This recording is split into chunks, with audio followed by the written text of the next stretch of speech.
વરસાદની ઋતુનું ફળ એટલે જાંબુ સૌ કોઈને ભાવતા હોય છે. તો આજે હું એનો શોર્ટ બનાવવાની છું. એના માટેથી મેં 250 ગ્રામ જેટલા જાંબુ લીધા છે. જાંબુ પાકા અને એકદમ મોટા જ લેવાના, જેથી કરીને આપણો પલ્પ સરસ થાય. એમાંથી દળ નીકળે એટલે પલ્પ સરસ થાય. અને ગળ્યા હોય ને એવા જ લેવાના, જેથી આપણે એની અંદર ખાંડ ઓછી નાખવી પડે. તો આને અત્યારે આપણે સુધારી લઈશું.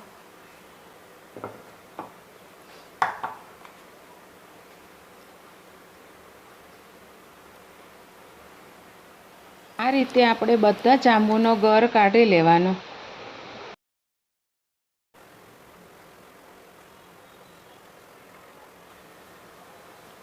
આ રીતે એના ઠળિયા કાઢી લેવાના. જાંબુના ઠળિયા પણ ઉપયોગમાં આવે છે. એનો પાવડર બનાવીને એનો ઉપયોગ કરી શકાય છે. ડાયાબિટીસમાં આનો પાવડર અમૃત સમાન છે. હેલ્થ માટે આ ગુણકારી બહુ જ છે. આ રીતે આપણે સરસ રીતે બધા જાંબુને આવી રીતે આપણે પલ્પ કાઢી લઈશું. જાંબુના બધા ઠળિયા કાઢીને મેં તૈયાર કરી લીધા છે. હવે આને આપણે ફ્રીજ કરી લઈશું.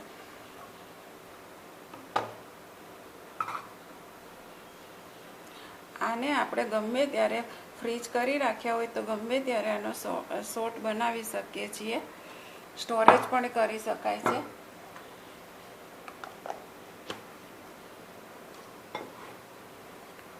મેં એ રીતે પહેલેથી જ ફ્રીજ કર્યા હતા. આનો જો શોર્ટ બનાવીશ, આને હું ફ્રીજમાં મૂકી દઈશ. આપણે જ્યારે વાપરવું હોય ત્યારે આને શોર્ટ બનાવીને તૈયાર કરી શકાય છે. આપણે મિક્સર જાર લઈ લઈશું. આ જાંબુ એડ કરી દઈશું.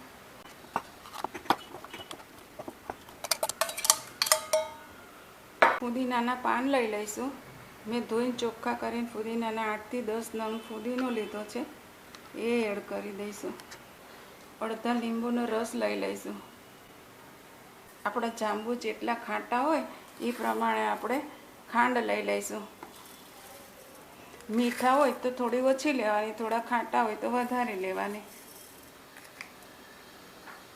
અડધી ચમચી જેટલો સંચર પાવડર એડ કરી દઈશું.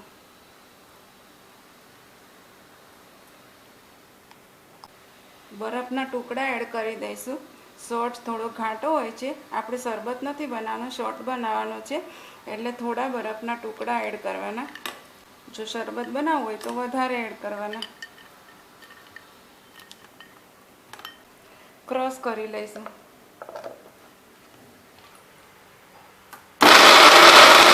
જોઈ લઈએ કેટલો સરસ બન્યો છે. આ રીતનો આપણે ઘાટો રાખવાનો છે.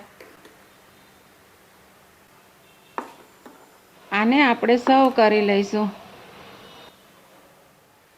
હવે આપણે સર્વ કરવા માટે ગ્લાસનું ડેકોરેશન કરી લઈશું. એને આ રીતે સર્વ થતા હોય છે. મીઠું અને મેં શુગર બંને લીધું છે. ખાલી મીઠું પણ લઈ શકાય. ગ્લાસ લઈ લઈશું. આપણે એને પાણી લીધું છે. આ રીતે આપણે એને ડુબાડી દઈશું. અને આ મીઠું અને સુગર આ રીતે કરી લઈશું. જેટલા ગ્લાસમાં ભરવું હોય એક બધા જ ગ્લાસ આ રીતે પહેલાં કરી લેવાના.